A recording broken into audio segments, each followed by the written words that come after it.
Deodatus Mahinyila. Niwashukuru viongozi wote wa BAVICHA mliopo kwa kunialika, na nianze kuwatakia heri nyinyi na kupitia ninyi niwatakie heri vijana wote wa CHADEMA na kwa kweli vijana wote wa Tanzania. Heri ya maadhimisho ya wiki ya kuzaliwa kwa CHADEMA. Leo nitazungumza zaidi kwa sababu ni baraza la kidijitali lililoitwa na vijana. Nitazungumza zaidi kuhusu masuala ya vijana, na naamini katika kipindi cha wiki hii ya maadhimisho napata wasaa mwingine wa kuzungumza kuhusu masuala ya chama kwa ujumla wake. Kwa hiyo niwatakie heri sana tunapoelekea tarehe 21 mwezi Januari mwaka 2026 ambayo itakuwa ni kumbukumbu ya siku ya chama kupata usajili kamili, ambapo chama kilipata usajili kamili tarehe 21 mwezi wa kwanza mwaka 1993 na kupewa cheti cha usajili namba 3. Kitendo cha kupewa cheti cha usajili ni kama vile chama kilikabidhiwa cheti cha kuzaliwa. Sasa chama tuliamua kuiteua siku hii ya tarehe ya cheti cha usajili wa chama, ambapo chama kilipata sasa usajili kamili au wengine wanaita usajili wa kudumu kama ndio siku ya kumbukumbu ya kuzaliwa kwa chama. Ingawaje kwa maana ya kuundwa kwa chama chenyewe michakato ilianza kuanzia mwaka 91, lakini uamuzi kabisa wa kuunda chama na kukipa jina na kupitisha katiba ya kwanza ya chama ambayo ilitumika wakati wa kwenda kuomba usajili wa muda wa chama. Mchakato hiyo ilifanyika mwaka 1992 na mwezi Mei mwaka 92 ndio chama kilianzishwa kwa maana ya kupitishwa kwa katiba ya muda ya chama, kuchaguliwa kwa viongozi wa mpito wa chama kwa ajili ya kuanza rasmi mchakato wa kupata usajili wa muda. Kwa haya yalifanyika mwezi Mei mwaka 1992, lakini mchakato huo ulichukua muda mrefu mpaka pale chama sasa kiliposajiliwa rasmi na kupata usajili kamili tarehe 21 mwezi wa kwanza mwaka 93. CHADEMA kimsingi toka kuanzishwa kwake imepita katika vipindi vikubwa viwili kihistoria. Kipindi cha kwanza ni kipindi cha toka chama kilipopata usajili kamili mwaka 93 mpaka mwaka 2006, na baadaye nitaeleza kwa nini nasema chama kimepita katika vipindi vikubwa viwili vya mwanzo vya kuanzishwa kwa chama na kuimarishwa kwa chama. Na sasa chama kiko katika kipindi cha tatu, naweza kusema kutoka tarehe 21 mwezi wa kwanza mwaka 2025 chama kimeingia katika kipindi kingine cha tatu. Kipindi cha kwanza cha chama ambacho nitakizungumza kidogo katika muktadha wa baraza la vijana kilikwenda mpaka tulipofikia hatua ambapo chama ilibidi kizinduliwe upya.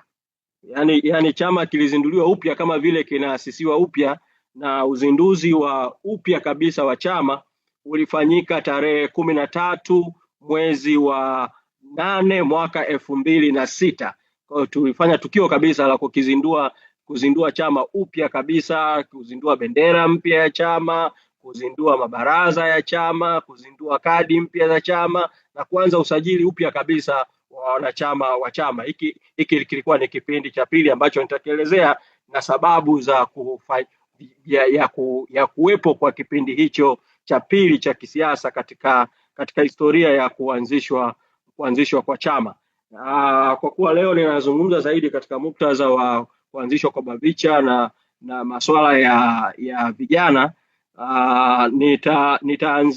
nitaanzia mazungumzo yangu mwaka 2003 mazungumzo yanayohusu baraza la vijana la chama, ingawaje nitakapokuja kuzungumza kuhusu mazungumzo juu ya historia ya kwangu ya kisiasa nitaanzia mwaka tisini na nane na ndani yake kidogo kutakuwa na historia kidogo ya Chadema kuanzia 98. Lakini katika muktadha wa baraza la vijana nianzie mwaka 2003.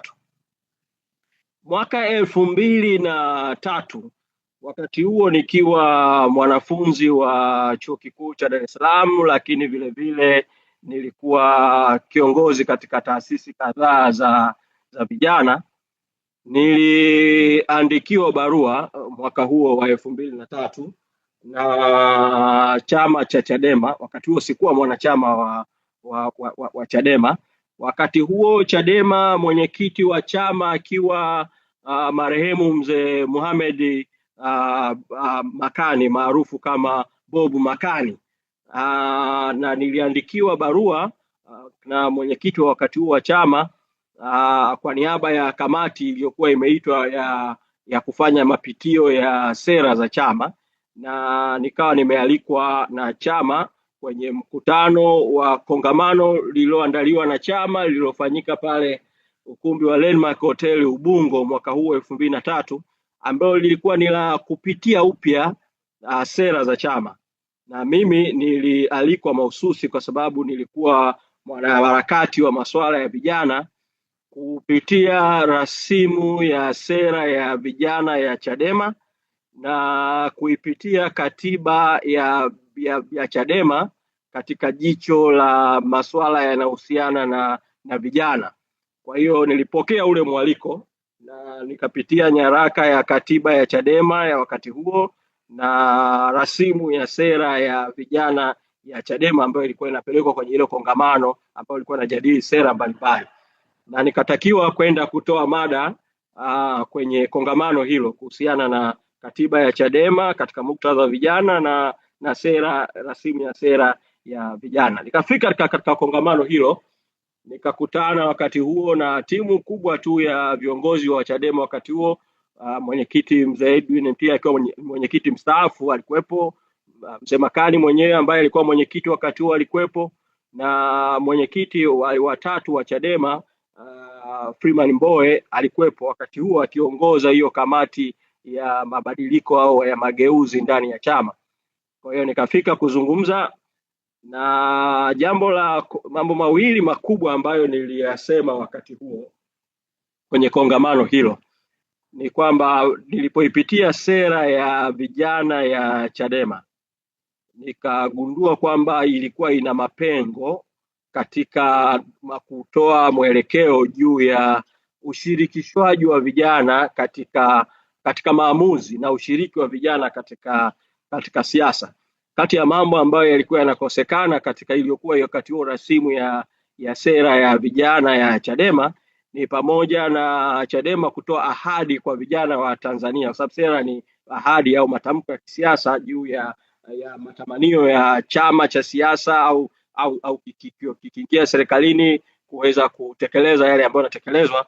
Sera ile ya vijana haikuwa imeweka kipaumbele ushiriki wa vijana kwenye vyombo vya maamuzi vya kiserikali kwa maana ya bunge, ushiriki wa vijana kama kwenye siasa kama madiwani, na ushiriki wa vijana mpana katika vyombo vya maamuzi. Na haikuwa imependekeza jambo ambalo wakati huo wanaharakati wa vijana tulikuwa tumelishikia kidete sana juu ya kuanzishwa kwa baraza la vijana la taifa.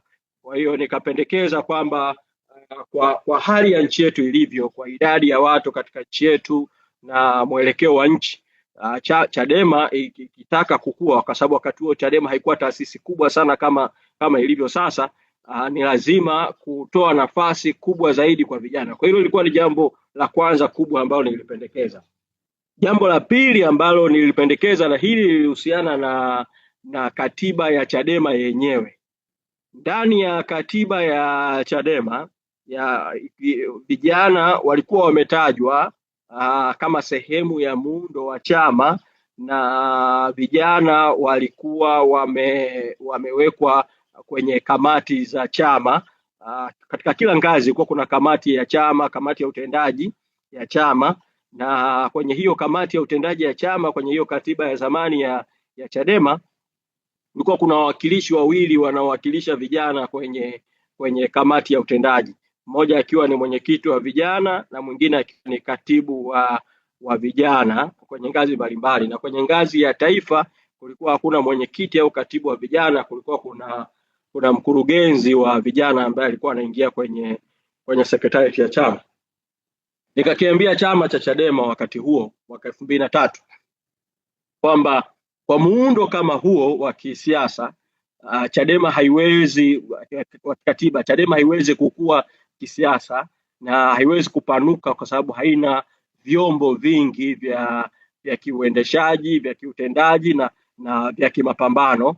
Na sio tu Chadema yenyewe haiwezi kukua kisiasa, bali pia vijana wa Chadema hawezi kuwa na jukwaa pana la kukua kisiasa na kuendesha mapambano makubwa ya kisiasa, kwa sababu vijana wamefinywa, wamo ndani ya mfumo wenyewe wa chama, na viongozi wa vijana wanachaguliwa na chama badala ya viongozi wa vijana kuchaguliwa na vijana wenyewe, muundo ambao hauwezi kabisa kufikisha kilele cha mapambano ambayo Chadema inakusudia. Kwa nikapendekeza kwamba ni vyema katiba ya Chadema ikafanyiwa mabadiliko makubwa, kukawepo baraza la vijana la Chadema, ili Chadema kuwe na chombo ambacho vijana wanachaguana wenyewe, wanajiendesha wenyewe, wanaongozana wenyewe, na wanakuwa na wanachama wao kwa upana wao, wanakuwa na uhuru wao. Na hapo ndipo ambapo moja, kutakuwa na chombo chenye nguvu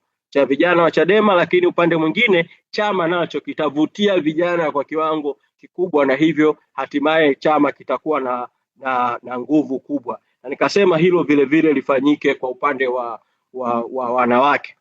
Kwa tukajadiliana mambo mengi sana kwenye lile kongamano la mwaka 2003. Baada ya kongamano lile nikafuatwa na aliyekuwa mwenyekiti wa kamati ya kufanya hayo mabadiliko ndani ya chama, ambaye alikuwa baadaye ndo akaja kuwa mwenyekiti wa 3 wa Chadema, mwenyekiti Freeman Mbowe. Akaniambia kwamba mapendekezo yako ni mazuri, lakini sasa ukiyatoa tu kama ambavyo umeyatoa kwenye kongamano alafu yakabaki tu kama ni mapendekezo, kukawa hakuna njia ya kuyafanya yatekelezwe, mwisho wa siku tunarudi kule kule. Kwa hiyo akanishawishi kwamba kwa nini usikubali kujiunga na Chadema alafu ukashiriki kwenye kuyafanya hayo mambo yatokee. Kwa hiyo akanishawishi kwamba niingie na kwamba nikiingia nichukue jukumu la kuongoza masuala ya vijana ndani ya Chadema, ili hatimaye yale ambayo tumependekeza yaweze kufanyika. Mimi wakati huo of course kwanza nilisita. Usisahau kusubscribe na kugusa alama ya kengele ili uwe wa kwanza kupata taarifa zetu kila tunapoweka Msomi News.